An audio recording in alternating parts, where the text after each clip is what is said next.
नमस्ते स्टूडेंट्स। आज हम लैंग्वेज अक्रॉस द करिकुलम के अंतर्गत जो वाक दोष या वाक अंगों के दोष से जो ग्रसित बालक होते हैं और वाणी दोष की क्या कारण है इसके बारे में जानेंगे। हमने पिछली कुछ कक्षाओं से उच्चारण के बारे में जाना था। उच्चारण क्या होता है, उच्चारण दोष क्या होता है, उच्चारण दोष किन किन परिस्थितियों में उत्पन्न होता है और उच्चारण दोष से क्या क्या समस्याएं आ सकती है। ये सारी बातें हमने पिछली कक्षा में जाना।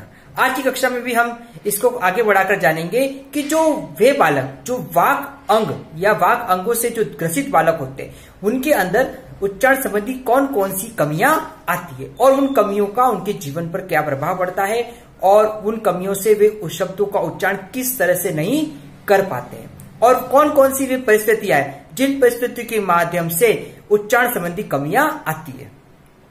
भाषा के अंदर बोलने में जो दिक्कतें आती है उसके पीछे कहीं ना कहीं कुछ परिस्थितियां कुछ कारण होते हैं, चाहे वो पारिवारिक परिस्थिति हो, चाहे वो शारीरिक परिस्थिति हो या फिर जो मानसिक परिस्थिति हो, वे कहीं ना कहीं हमारे उच्चारण या बालक के उच्चारण में प्रभाव डालता है। हम देखते हैं शिक्षण के दौरान कि बालक बोल नहीं पाता है, शब्दों को उच्चारण नहीं कर पाता है या देरी से वो धीरे धीरे सीखता है और बहुत देर के बाद वो बोलना सीखता है। ये बहुत से ऐसे कारण हैं जो बालकों के अंदर विद्यमान रहते हैं।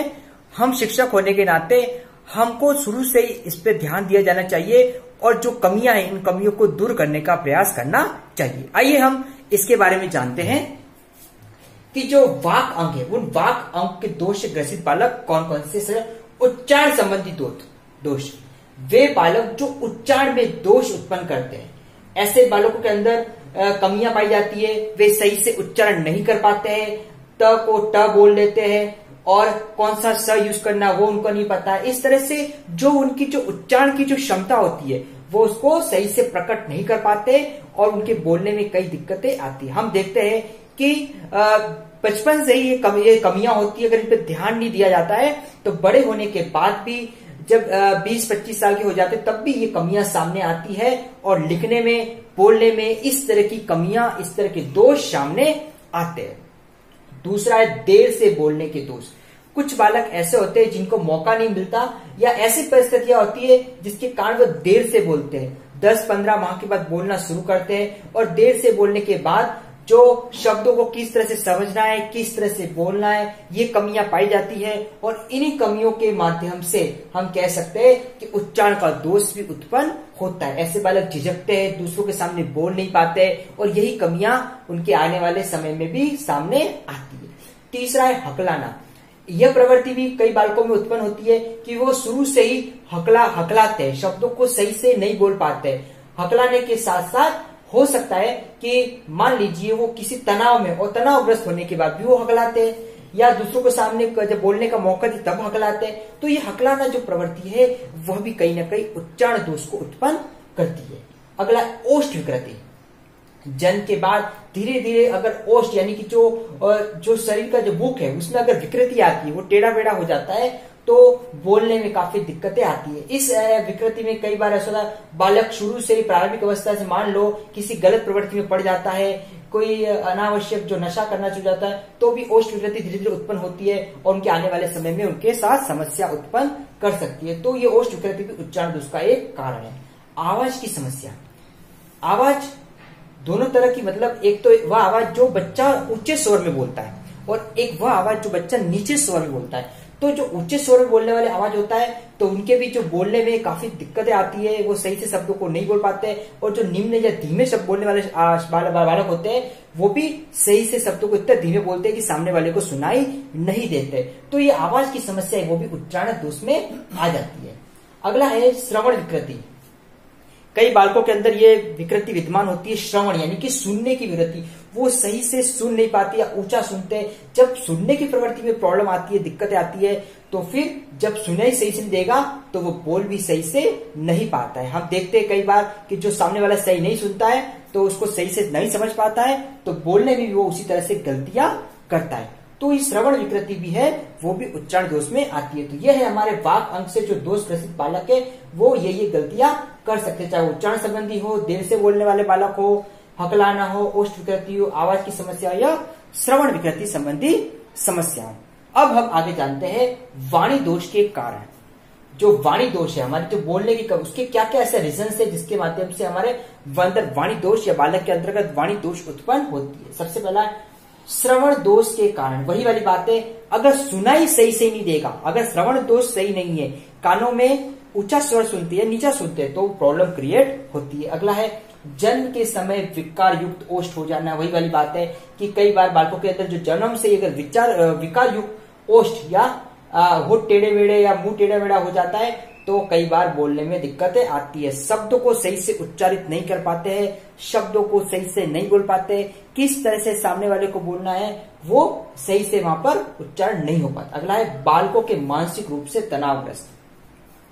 बालकों के मानसिक, अगर बालक मानसिक रूप से तनावग्रस्त है यानी मानसिक रूप से परेशान है तो ऐसे बालक नहीं बोल पाते। मान लीजिए उनके मानसिक रूप से पूरे से तनाव है, अगर उनको फिर दूसरों के सामने बोलने का मौका दिया जाता है तो वे अपने उच्चारण नहीं कर पाते, घबराते हैं, झिझकते हैं, तो मानसिक रूप से तनाव भी प्रॉब्लम आती है। जैसे एग्जाम्पल के तौर पर मान लीजिए एक बच्चे का ओरल एग्जाम है, ठीक है, ओरल एग्जाम में वो मानसिक रूप से तनाव हो गया है तो वो एग्जामिनर के सामने अपने जो भी जवाब है वो सही से नहीं दे पाता है। या फिर मान लीजिए उसकी कोई अलग से टेंशन है तो वो टेंशन भी उसको बोलने के सही अवसर नहीं दे पाती। इस तरह से बालक का जो मानसिक है वो भी तनाव अगर हो जाता है तो उच्चारण या वाणी दोष उत्पन्न होता है। अगला है दांतों का टेढ़ा मेढ़ा होना। पहले पढ़ा, अगर हमारे बालक के दांत टेढ़े मेढ़े है तो हमको पता है कि कई बार शब्दों को जो जीवा होती है दांत होती है उनका मिलन होता है तो शब्द बोले जाते हैं। तो इस सिचुएशन में दांतों का टेढ़ा मेढ़ा होता है तो कई शब्द ऐसे होते हैं जो मुंह से सही से नहीं बोले पाते, बहुत ही दिक्कत आती है, बहुत ही परेशानी आती है और यही परेशानी कहीं ना कहीं जो वाणी दोष है उस वाणी दोष को उत्पन्न करते। अगला है परिवार का कठोर अनुशासन। परिवार के कठोर अनुशासन को हम समझेंगे कि मान लीजिए परिवार को वातावरण क्रिएटिविटी नहीं है, सृजनात्मकता नहीं है, अनुशासन ऐसा है तो ऐसे अनुशासन में बालकों को बोलने का या बालकों को अपनी बात रखने का मौका नहीं मिलता है। कई बार होता है परिवार में माता पिता में से दोनों सदस्य नहीं होते या कोई एक सदस्य नहीं होता तो उसके वात्सल्य के अभाव में भी बालकों के अंदर वाणी दोष उत्पन्न हो सकता है। और यही अगर परिवार कठोर अनुशासन अगर आगे आप देखेंगे तो विद्यालय में जाकर भी बच्चा डरा हुआ सदमा सा रहता है और कहीं ना कहीं वह इसकी यही कमियां वाणी दोष को उत्पन्न करती है जो कि उसके भविष्य के लिए बहुत ही दिक्कतें उत्पन्न करती है। इसलिए इस तरह के बालकों की पहचान करके उनके जो भी दोष है, जो कमियां है, उनको दूर करने का प्रयास करना चाहिए और दूर करने के माध्यम से हम उसके अंदर बदलाव, उसके अंदर सुधार ला सकते। अगला है मस्तिष्क संबंधी दोष।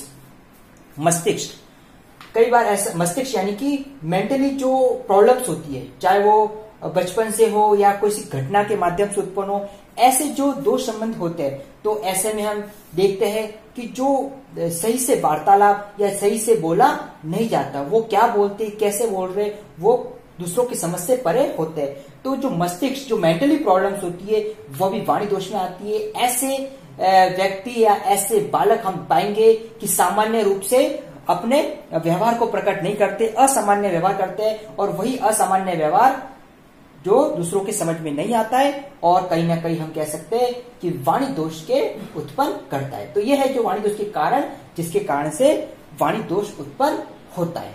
तो चाहे वो श्रवण दोष हो कि जन्म से विकार युक्त होस्ट हो, बालक का मानसिक रूप से तनावग्रस्त हो और दांतों का टेढ़ा मेढ़ा हो, परिवार कठोर अनुशासन हो, मस्तिष्क संबंधी दोष हो। वाणी दोष बालक में उत्पन्न होना, हम ये कह सकते हैं कि कोई ना कोई क्रिया या कोई ना कोई ऐसा परिस्थितियां उत्पन्न हो सकती है जिससे वाणी दोष उत्पन्न होता है। और हम देखते हैं कि समय और परिस्थिति के साथ भी ये वाणी दोष दूर नहीं हो जाता। एक शिक्षक होने के नाते हम शुरू से ही अगर इनको पहचाने तो हम चाहे तो चिकित्सक की सहायता लेकर, चाहे हम स्वयं प्रयास के माध्यम से वाणी दोष को दूर कर सकते हैं। तो आज की कक्षा में हमने वाणी दोष के बारे में जाना। Thank you.